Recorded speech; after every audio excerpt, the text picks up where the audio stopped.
Hello, Ed, for today natin ngayon, dahil Monday ngayon, no, tipong kailangan natin mag-set ng ating personal motivation para sa week na to. No? Kailangan gumawa ka ng statement or kasabihan na tipong susundin mo bilang ikaw. No? For example, nagtatrabaho ka, may ginagawa ka, may business ka or something. No?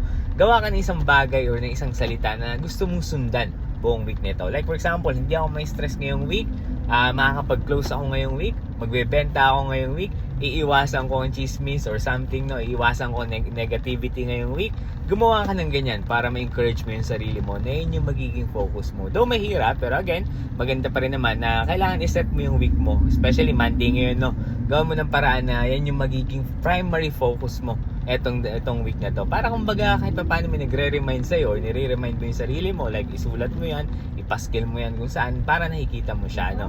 Ang ating lang objective dito para kumbaga magkaroon ka ng positive vibes na tipong susundan mo buong week na to, no? Ako personally, naglagay ako ng I'm here to drive revenue, learn from the team, and add value every day. Dahil nasa corporate sales ako, syempre primarily, kailangan na focus ko makapag-close ng mga bagong business para sa company, di ba? So pwede mo rin gawin yan sa personal life mo. Gawa ka ng kasabihan or statement na tipong susundan mo ngayong week na to. Para kung baga hindi ka maligaw ka man, pwede mo siyang basahin, okay?